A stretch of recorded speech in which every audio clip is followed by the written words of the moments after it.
Welcome to the Art of series, a series dedicated to teaching characters to new, old, and returning players. This is also good for people who just want to go through a phase and learn someone new for a little bit. The goal is to go through every character in the game, but for now, welcome to the Art of Deku One For All. First, let's talk about this character's design. As of right now, I consider him to be the best character in the game. He's a rapid character, meaning he gives every member on his team an increase in speed. Despite being a rapid, he excels in pretty much every aspect. He has good damage and mobility as well as a solid combo game. This makes sense, he is the most powerful hero after all. His character design highly encourages multiple styles of gameplay, including aggressive, campy, and third-party kind of styles. Now let's talk about his moveset.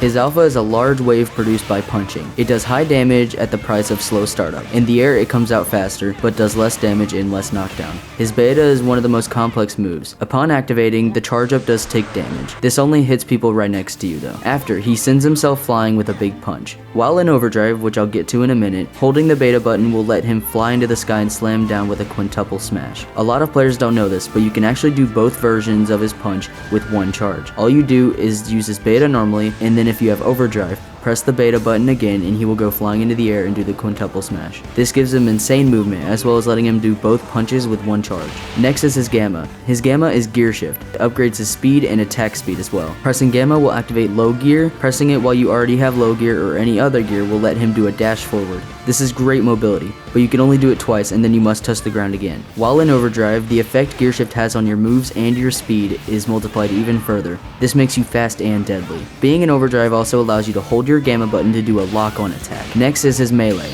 This is arguably the best part of his kit, being his method of going to top gear as well as being his main combo tool. His aerial and ground melee lock on to opponents from quite a distance. His special action is Fajin and Smokescreen. Fajin lets him jump super high while jumping in place and increases his jump distance while sprint jumping. When paired with his gamma in overdrive, he's able to jump extremely far and fast. Smokescreen is good for hiding yourself while healing or anything else and causes confusion on the battlefield. With all that out of the way, let's talk about his playstyle. At the beginning of a fight, it is most likely you will not have overdrive yet, so you will most likely want to spend the early parts of the fight activating your gamma and rushing in for a full melee. Upon hitting all 3 hits, you will go into overdrive. Because of your newfound speed in overdrive, you will have access to combos and the second version of your beta. If you are in a 1v1, you'll most likely be using lots of melees and catching their get-ups with lock-on gamma, but when fighting a group of people, your beta and your alpha are really useful, as it can hit multiple opponents and deal massive damage. With all that said, there's no real correct way to play this character because of how many different options he has to deal with opponents. I highly recommend watching gameplay. As for leveling up your moves, I highly recommend leveling up your gamma first, as it lets you be in overdrive longer and increases the damage of your lock-on attack. Your next option is mostly down to opinion, but I highly recommend to upgrade your beta, as it's powerful and has multiple options. But if you prefer instant quick damage from a distance, upgrading your alpha is probably safer, as hitting enemies with it is great for knocking them down and dealing good damage. One thing I want to go over is a big mistake players make while playing this character is using his gamma to dash out of the way as soon as they get up from knockdown. People love to do this, and if they catch you mashing, they'll hit you as soon as you lose your invincibility. You can see me do this to a blue Deku in my most recent Lemillion montage.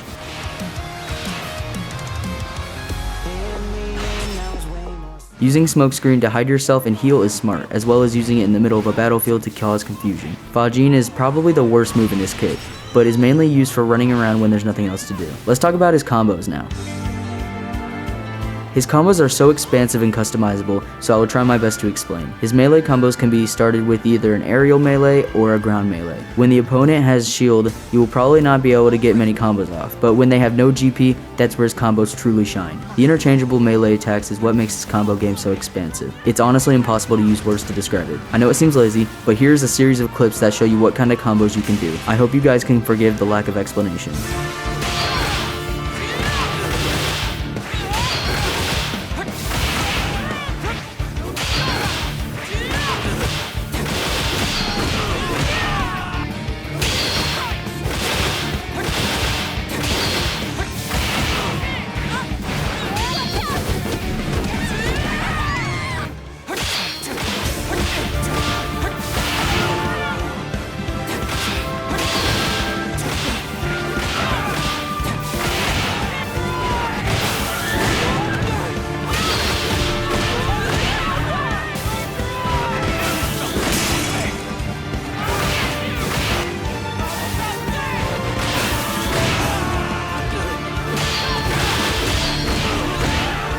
As you can see, the combos are deadly and expansive, but let's move on to tuning. Now normally this is the part of the video where I would recommend you tuning, but I'm just going to go ahead and say it. I would highly recommend you use this costume right here. Preferably you should copy the exact same tuning I have on screen right now. You will notice I have Iron Fist equipped as one of my special tuning slots, but you can change this to Trance Blow. In fact, Trance Blow could be better, but it just comes down to preference. I prefer Iron Fist. And that's going to be it for today's tutorial. Thank you guys so much for the support over the past couple videos. You guys have shown lots of love toward the series, and people have been asking me to do tutorials on certain characters, but I plan on going through all the characters in order, so I'm sorry if it takes a while to get to your character. I hope you guys enjoy the video, and thanks for watching.